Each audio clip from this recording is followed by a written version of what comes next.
में आप सभी का स्वागत है फ्रेंड्स। इस समय हम लोग दिल्ली सल्तनत की प्रशासनिक व्यवस्था, उसकी सैन्य व्यवस्था, उसकी राजस्व व्यवस्था, उसके साहित्य एवं उसके स्थापत्य आदि को अलग अलग वीडियो के माध्यम से हम लोग अध्ययन कर रहे हैं। तो अभी तक हमने दिल्ली सल्तनत की प्रशासनिक व्यवस्था का अध्ययन किया है, लेकिन आज दिल्ली सल्तनत या सल्तनत युगीन या सल्तनत कालीन सैन्य व्यवस्था का अध्ययन करेंगे।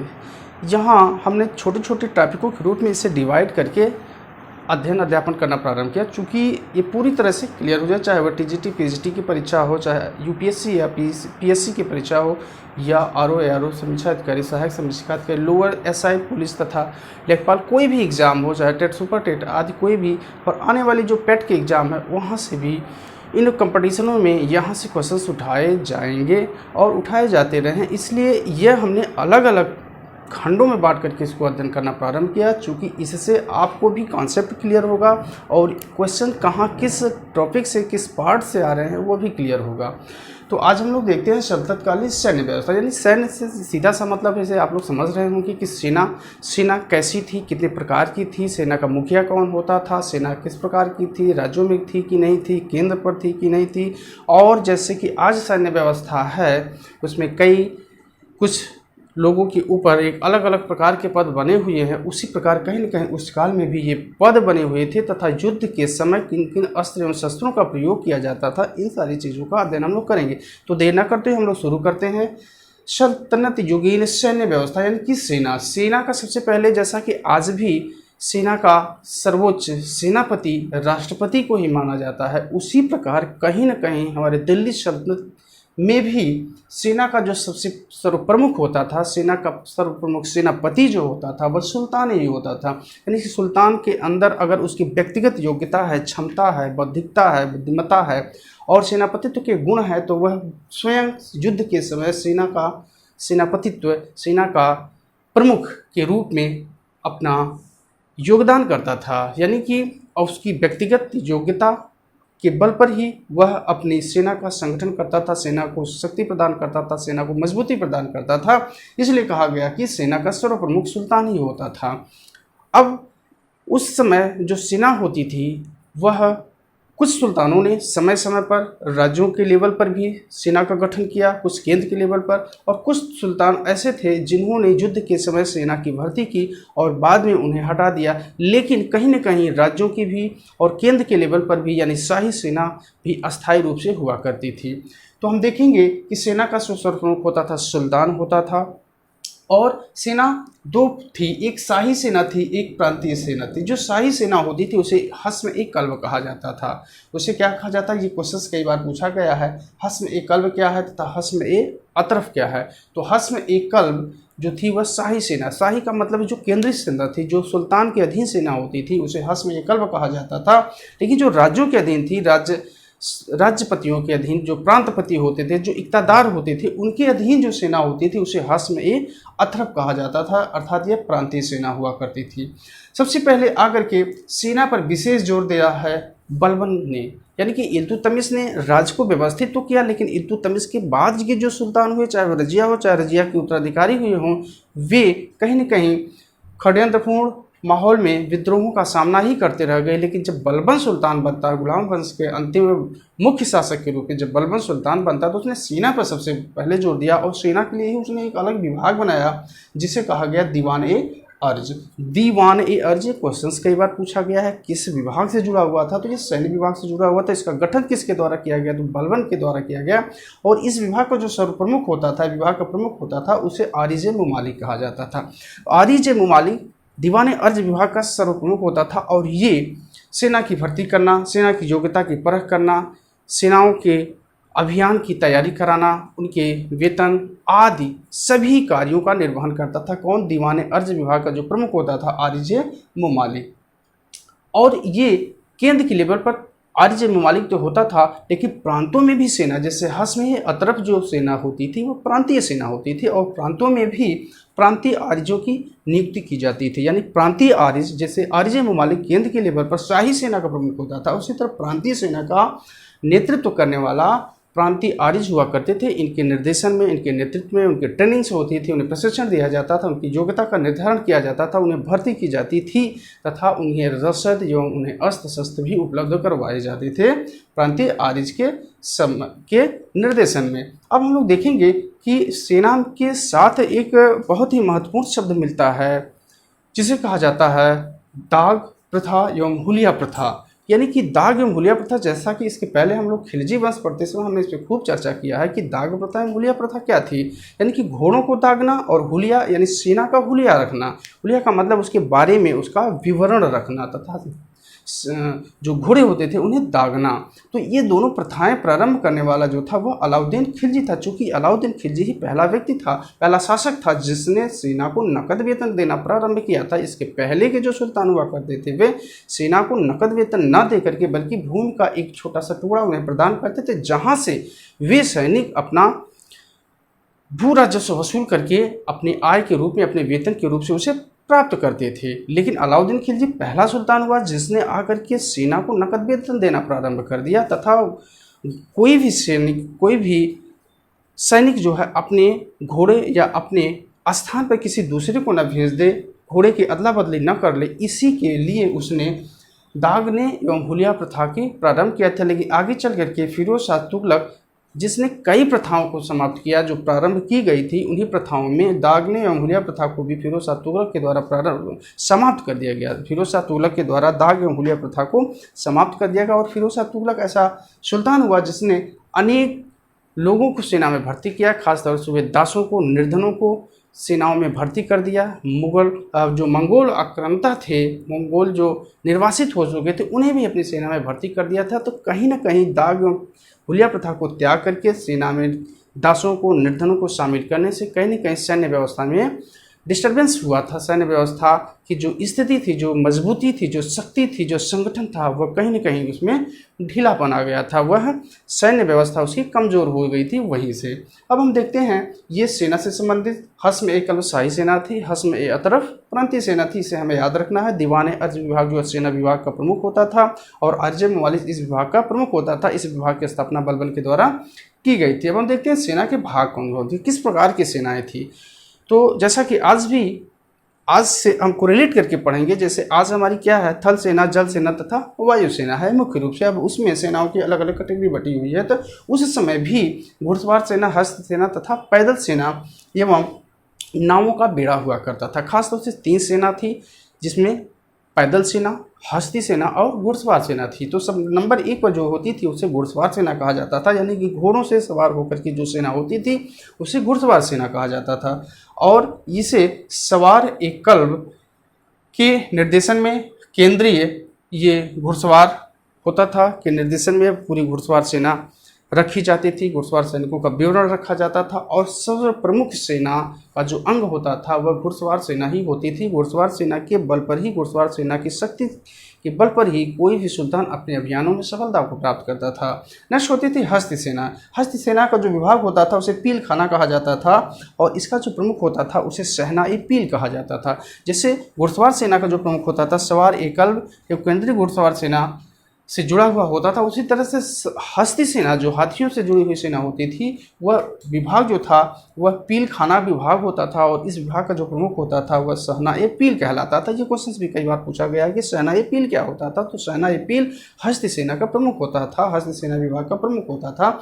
यह हाथियों के लिए उन्हें रहने की व्यवस्था तथा कौन से सैनिक हस्ती सेना को लेकर के चल सकते हैं, किसके अंदर कैसे योग्यता है, इन सारी चीज़ों का निर्धारण सहना-ए-पील के निर्देशन में होता था। नेक्स्ट होती है हमारी पैदल सेना, जो सबसे छोटी सेना होती थी, लेकिन संख्या में पैदल सेना सबसे बड़ी सेना होती थी और इन पैदल सैनिकों को पायक कहा जाता था। एक शब्द उस समय प्रचलित होता था जिसे कहा जाता था पायक।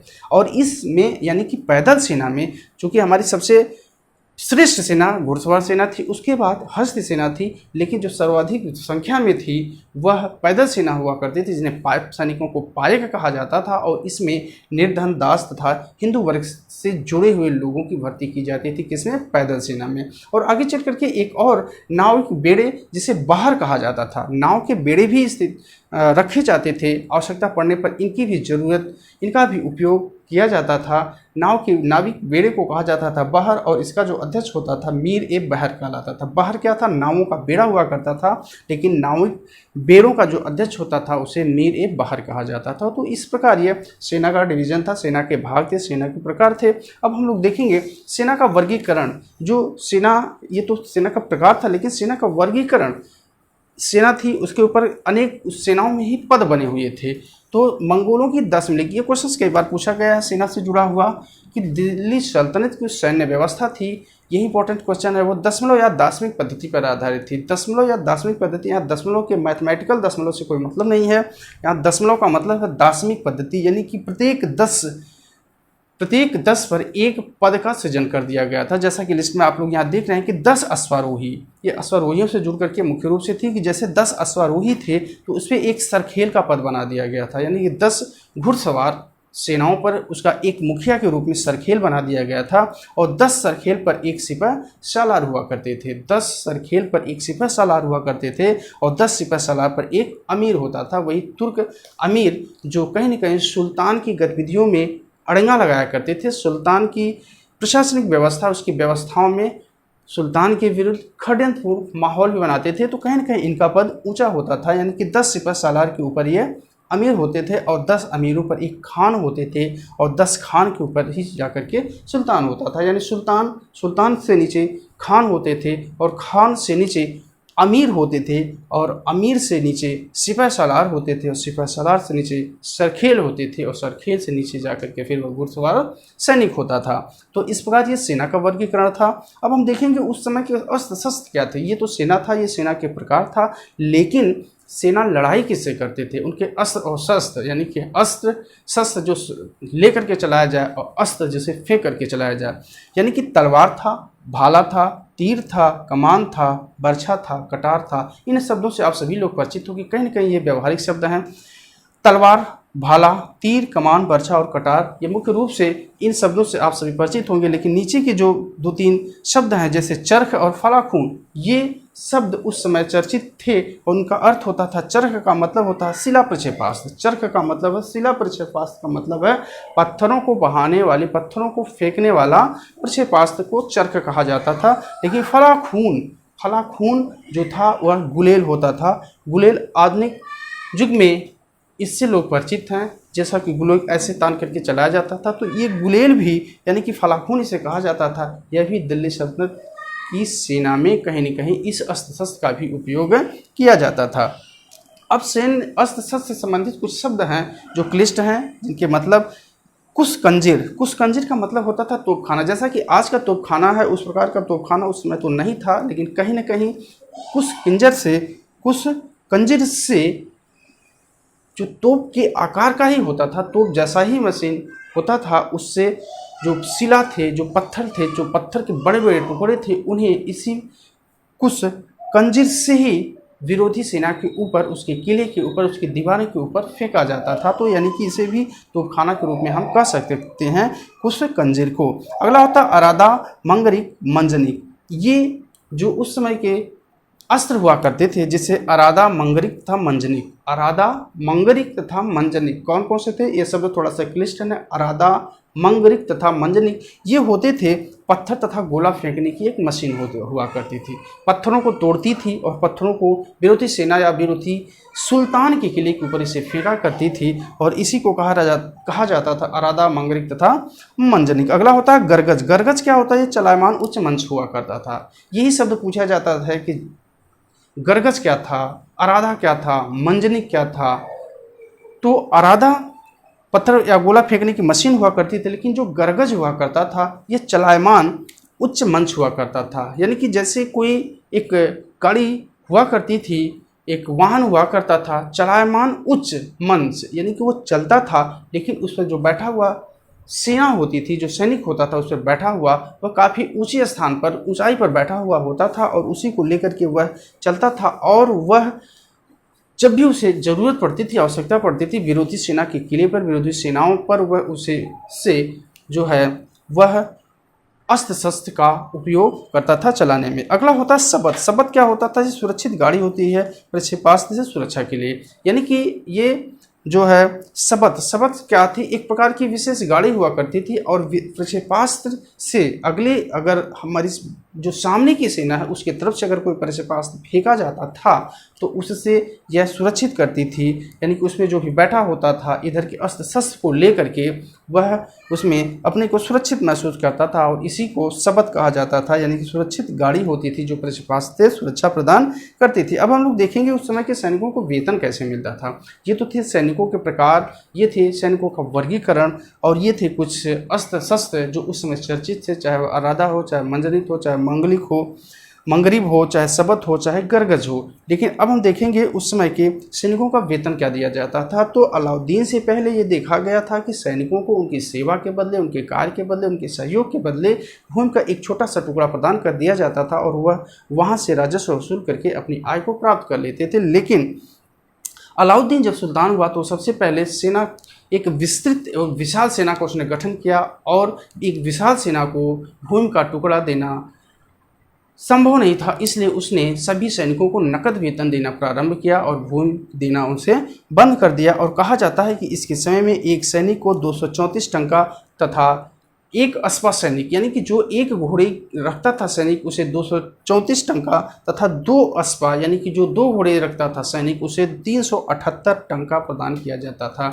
यहाँ 2 शब्द मिलता है, एक अस्पा तथा 2 अस्पा। एक अस्पा का मतलब होता है कि वह सैनिक जो एक घोड़े ही रखता था और उसी एक घोड़े को लेकर के ही अपना युद्ध भूमि में वह जाता था और जब कभी उसके घोड़े की तबीयत डिस्टर्ब होती थी या जाने में अक्षम होता था उसका घोड़ा तो वह में नहीं जा सकता। लेकिन जो सैनिक 2 घोड़े रखता था, यानी कि जब भी जरूरत पड़ी तो एक घोड़े को, जब भी जरूरत पड़ी दूसरे घोड़े को लेकर के सेना में जाता था, उसे 2 अस्पा सैनिक कहा जाता था। और जो 2 घोड़े रखता था सैनिक उसे 378 टंका प्रदान किया जाता था। जिस पर किन्हीं परीक्षाओं में पूछ लिया गया है कि नकद वेतन देने की परंपरा सेनाओं को किसने प्रारंभ किया, तो अलाउद्दीन ने प्रारंभ किया। और अलाउद्दीन ने कितना वेतन प्रदान किया था, तो एक अस्पा सैनिक उसने 234 टंका तथा 2 अस्पा सैनिक उसने 378 टंका प्रदान किया था। अब हम लोग देखेंगे कि साहिब ए बरीद ए लश्कर, साहिब ए बरीद ए लश्कर जो होता था वह युद्ध की सूचना सुल्तान को देता था। एक लंबा सा शब्द है साहिब ए बरीद ए लश्कर। साहिब ए बरीद ए लश्कर जो व्यक्ति होता था वह युद्ध के समय युद्ध भूमि में ही उपस्थित होता था और युद्ध भूमि में क्या चल रहा है, सेना को सफलता मिल रही है कि असफलता मिल रही है, कितने सैनिक मारे गए हैं और अभियान में अभी कितना देर होने वाला, इन सारी चीज़ों की पूरी युद्ध की सूचना वह सुल्तान को भेजता था। साहिब ए दीवान ए लश्कर, साहिब ए बरीद ए लश्कर, साहिब ए बरीद ए लश्कर नामक एक व्यक्ति होता था जो खुफिया होता था, गुप्तचर होता था एक तरह से, और युद्ध भूमि से सारी सूचना सुल्तान को वह भेजा करता था। लेकिन अगला 2 शब्द है तलेअह तथा यज्जी। तलेअह तथा यज्जी यह शत्रु सेना की गतिविधियों की जानकारी लेता था। इस तरह से यह गुप्तचर हुआ करता था युद्ध के समय का। जो शब्द है तलेअह तथा यज्जी, 2 शब्द मिलते हैं, तलेअह तथा यज्जी। क्या शब्द है? तलेअह तथा यज्जी। ये शब्द कहीं न कहीं टीजीटी और पीजीटी जैसी परीक्षाओं में पूछा जा सकता है क्वेश्चन, तथा यूपीएससी यानी पीसीएस तथा आरओ जैसी परीक्षाओं में ही ये शब्द पूछा गया है कि तलेयह तथा यज्जी क्या होते थे। तो तलेयह तथा यज्जी ऐसे 2 पदधारी होते थे, जो व्यक्ति होते थे, सेना से जुड़े हुए लोग होते थे, जो यह घूम करके एक तरह से खुफिया व्यक्ति होते थे, गुप्तचर होते थे, जो घूम करके विरोधी सेना की जानकारी लाते थे। वहाँ कैसी गतिविधियाँ चल रही हैं, वहाँ की सेना कितनी बड़ी है, कौन कौन से अस्त्र शस्त्र हैं तथा उनकी क्या अगली रणनीति होने वाली, इन सारी चीज़ों की जानकारी गुप्त रूप से जा करके वो विरोधी सेना से ले आते थे। तो इस बार फ्रेंड्स हमने एक छोटे से टॉपिक के रूप में सल्तनत की सैन्य व्यवस्था पर हमने एक डिटेल, एक विस्तृत कॉन्सेप्चुअल तरीके से हमने प्रकाश डाला और यही कहीं ना कहीं ये इंपॉर्टेंट और सेलेक्टेड क्वेश्चन के रूप में है जो परीक्षाओं में बार बार पूछे गए हैं। तो अब हम अगली अपनी वीडियो में सल्तनत युगीन राजस्व व्यवस्था या साहित्य एवं स्थापत्य से जुड़े हुए जो प्रश्न हैं, वहाँ से क्वेश्चन खूब आते हैं, उस पर चर्चा करेंगे। Okay, thanks.